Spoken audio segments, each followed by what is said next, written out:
The film began on a battlefield in the desert land of Qatar. Nezib, Sultan of Hobeika, and Ammar, Sultan of Salma, had been in a border war over a vast barren strip. These two leaders had two different characters. Ammar was a devout religious leader, rigid with spiritual teachings, and did not accept modern instructions. Meanwhile, Nezib was a deceitful leader whose religion was weak and who applied modern teachings. Because of the prolonged war over the barren desert region, the two leaders finally agreed to a peace pact.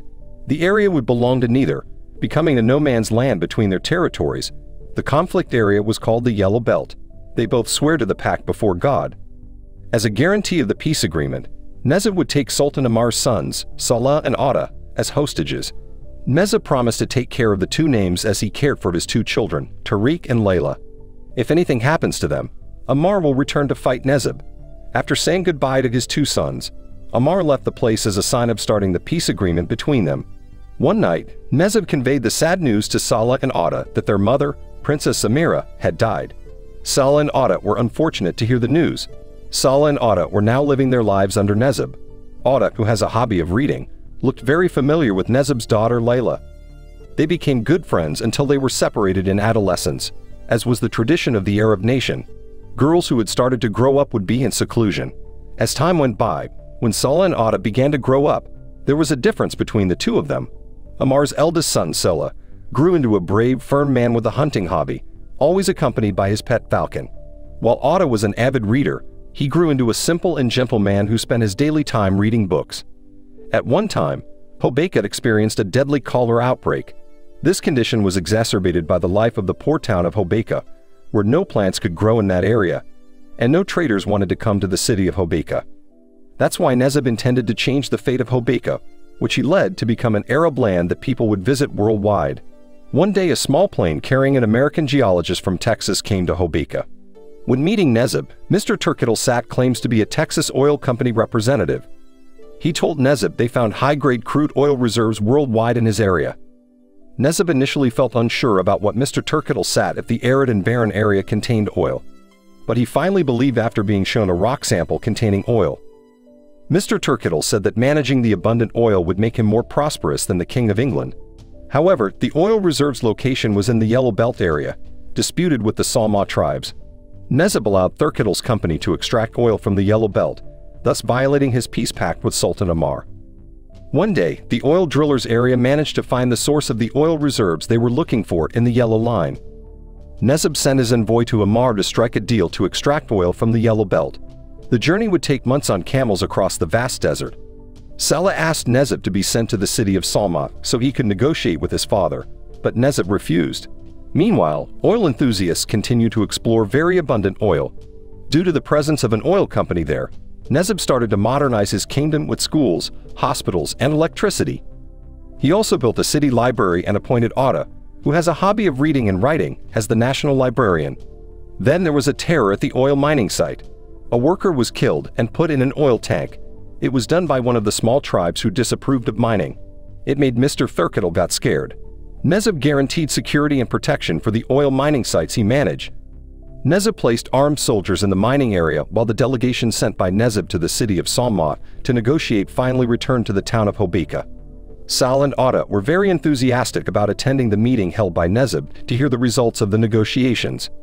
Meanwhile, in the meeting room, the head of the delegation said that Sultan Ammar did not share their views. Sultan Ammar considered the operation of the Yellow Belt a violation. This agreement made the Hobeika city officials angry and challenged the Salma tribe to war. It also disappoints Salah, and he intends to join Ammar's army as father. He then invited his two guards to go hunting. But unexpectedly, Salah killed his guards while escaping the desert hills. It made Hobeika's officials angry. Nezib then pursues a strategy to condense Atta as Salah's brother and Sultan Ammar's remaining son to marry his daughter Layla. He was forced to sign the marriage agreement, which made the peace agreement with Sultan Ammar null and void. To gather the sympathy and support of the Bedouin chiefs, Nezib set about inducing the various tribes to accept the oil extraction, using lavish gifts and gold as inducements. Meanwhile, Atta met his wife Layla when he was in the bridal room. Atta, who hadn't seen Layla since he was little, was nervous. Atta then told Layla that he felt the marriage was only a trap to destroy her status as a hostage so Nezib could fight his father. Atta thought they were not married because the wedding was purely political vulgarity by Nezib. but Layla convinced him that she had liked Atta since they were little. Every day, Layla had peeked at him from behind the window when she came home from the library. Layla also convinced the marriage was her own choice, asking her father to marry her. Atta finally melted with the sincerity of his wife. Meanwhile, Salih was caught in the desert by a high-ranking military officer named Ibn Idris. Idris killed him in revenge for killing the guards, Idris's cousins. Atta discovered her brother had been killed after his pet eagle came to him in the bridal chamber. Atta was very sad. Then Nezib decided to send Atta to convince Ammar to extract oil from the Yellow Belt to avoid war conflict. Atta was escorted to Salma by a car, accompanied by several soldiers. When he arrived in Salma, Atta was greeted by his father, who had not seen him for 15 years. At first, Ammar thought that his son who had come was Salah. When he heard that Salah had been killed, Ammar was very disappointed, especially after learning that Atta had married Layla, the leader's daughter who had killed her first child. Ammar is also disappointed that he has become a delegate to make peace with him, who is riding in a car that he considers an infidel. Ammar then drives away the guards who came with Atta to return to Hobeika. Atta then met with the leaders of the city of Salma. He was asked to divorce Layla, his wife. The representatives also asked Sultan Ammar to fight Hobeika, who was considered an infidel. Oil has become an intermediary for infidels to come there. Atta tried to negotiate. He said oil was a gift from God that could be used to improve their lives. However, most leaders there thought that oil was only a temporary pleasure and that Atta had become an apostate. Meanwhile, Layla looked sad in Hobeika because the delegates returned home without bringing their husbands. In the town of Salma, Atta had a high fever. He was examined by a doctor named Dr. Ali.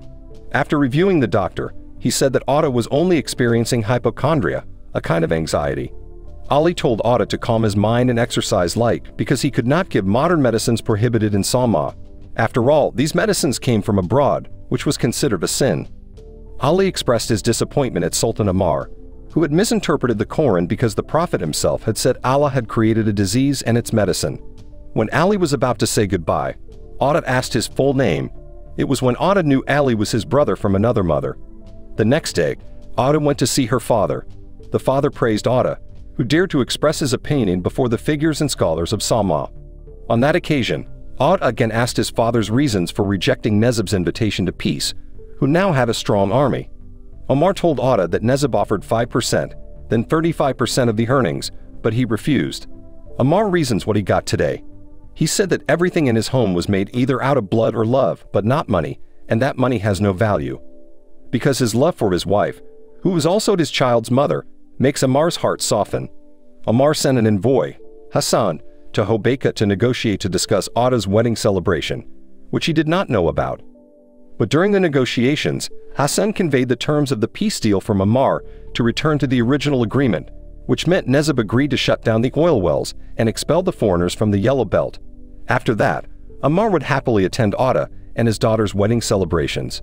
It made Nezib disappointed and held back hope. The envoys returned to the city of Salma without Hassan angers Ammar. He thought that Hassan had been bribed by Nezib. It made Ammar decide to fight against Hobeika. Ammar then devised a war strategy. He used the prisoners in prison to become soldiers who would lure Nezib's troops through the vast desert. Ammar assigned Atta to lead the force in place of Hassan, while Ammar and his core force would attack straight into the heart of the national defense. Atta, who did not like guns and war because he preferred reading, reluctantly agrees and ventures out, accompanied by his half-brother Ali. After making preparations, Ammar led Atta's troops to the last well. The troops were ordered to replenish their drinking supplies. The next day, the troops led by Atta continued their journey across the barren desert. They saw a reconnaissance plane belonging to the Nezib army. And one day there was a bit of tension between the prisoner soldiers and Atta's guards because they were already thirsty, but their water rations were running low. They then saw the Nezib army's armored vehicle from a distance. Atta took the initiative to negotiate, but was shot from an armored vehicle instead. It made the Atta troops panic. Atta then ordered his troops to head to the dunes to engage the armored cars. The tactics implemented by Atta succeeded in defeating Nezib's army. Still, the victory also had to be paid dearly by losing drinking water supplies, and the camel carrying the carrier pigeons was killed, and the pigeons escaped, which were used to send messages to Sultan Ammar. Meanwhile, the blood on the pigeon and the absence of a written message lead Ammar to believe that there have been no survivors. He then ordered his troops to prepare to attack the city of Hobeika. Back in the desert, when the armored cars failed to return, Nezib sent a plane with Tarif on board to reconnoiter. Atta set another decoy, having his men lie down and play dead around a destroyed armored car. When Tariq lands to investigate, Atta's men swarm him. Tariq returned to the plane, but Atta's men forced it down. Atta found his body in the ensuing wreckage and was remorseful at all the needless deaths. Atta and his troops again succeeded in crippling Nezib's reconnaissance plane, killing Nezib's son, Tariq, his top military officer. In that battle, Atta lost a guide. Before he died, the guide told Atta to continue his journey toward the sea so he could find a water source. In the town of Hobeika, Nezib was furious over the death of his son. He forced his daughter Layla to divorce Atta, but Layla, who loved Atta very much, refused to divorce. Returning to Atta, he rallied the remaining prisoners and offered to divide the remaining water between them and set them free. The prisoners decided to follow Atta, who led them to the sea, believing they would find water there based on what he had heard from a dying camel rider. After a very tiring journey, Atta's troops finally reached the ocean, but could not find a water source. They then continued their journey along the beach until they reached a place where the Atta troops could no longer walk because they were thirsty and fragile. Death from thirst now seemed to be in plain sight. Then, Ali saw water bubbles in the seawater near them. Luckily, the water bubble turned out to be a source of fresh water. It makes them very happy. After replenishing drinking water supplies, Atta's troops continued their journey. After refilling their water skins, the army moved away and came upon a Bani Sari slaver tribe. They then went to Sheikh of Bani Sari to ask for the help of several camels. When Atta and Ali are served coffee, Sheikh beats Aisha, a slave girl, brutally.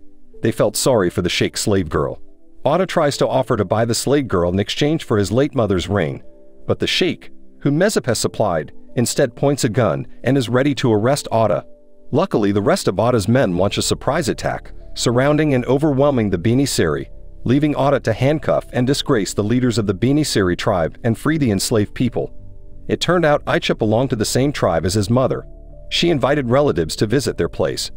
However, when he entered his mother's tribal settlement, Atta was mistakenly shot by one of the tribes and seemed to have been killed. The shooter thought the man was Ammar, whom they hated because he never came there again with his mother Atta. After they brought Atta into the tent, a miracle appeared. Atta awakens from his death. Ali realized that Atta's condition had been a medical phenomenon known as Morse putative, in which a head trauma induced all the symptoms of dying. The tribals greeted Atta's rise with joy because they regarded him as Imam Mahdi. Even though Atta had tried to convince them that he was not Imam Mahdi, the troops and residents of his mother's tribe still believed that he was Imam Mahdi. Amid that excitement, they were suddenly surprised by the presence of a plane belonging to the soldiers of fate, which immediately opened fire on them. It made the people who were there panic. Even though the aircraft was successfully shot down, Atta had to be sad because she had to lose Ali, her half-brother, who always protected her during the battle. Ali was shot in the chest. Atta administers his last rites as Ali lies dying in his arms. Meanwhile, news of Atta being considered Imam Mahdi eventually spread to other tribes in the south.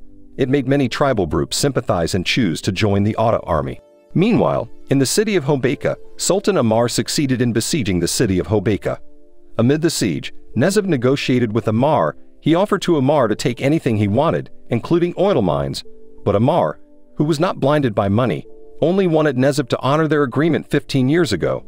Meanwhile, Atta, who had approached the city of Hobeika, received additional support from other ethnic groups. Back in Hobeika, Ammar ordered foreigners to shut down their oil fields. While at the oil mine, he was stunned after finding his son Atta, who he thought had died, coming to him. Ammar hugs his son gratefully. Ammar was even more surprised that his son had succeeded in uniting all the small tribes in the south, and now they were joining Atta's army. Not long after, there was a debate between Atta and his father regarding the control of the Yellow Belt. Atta requested that the mine be owned jointly and used for their most remarkable possible prosperity. But Ammar insisted that the mine be closed, thinking foreigners were greedy and never satisfied with the wealth they derived from their land. During the discussion, Ammar was shot dead by the Sheikh of the Bani Sari tribe, who had been aiming for Atta. It made the Ammar and Atta troops angry. They thought the shooters were from Nezib's group. They finally attacked Nezib's defenses, resulting in a very fierce battle. During the battle, Atta was almost killed by the Bani Sari attack. Luckily, he was rescued by Aisha, whom he saved. Atta's troops finally succeeded in defeating Nezib's troops. After burying his father, Atta and his troops came to Hobeika. His wife greeted him after a long time they were apart. Atta was pleased when he heard that his wife was pregnant with his child. Atta then entered the city of Hobeika, which he managed to control. That's when he was shocked after the soldiers found Hazan locked up in the dungeon. Hassan, who has been considered a traitor, was very loyal. Ata then met Nezib, who was waiting for him in the library. Nezib hands over power to Ata. Already, Ata has become sultan between the two city tribes of Salma and Hobeika. Ata, who was not allergic to the Western world, still allowed them to mine oil. And Nezib, his in-laws, were sent to Houston to represent him on the oil board in Texas. The wise Ata finally brought his formerly poor nation to a prosperous one.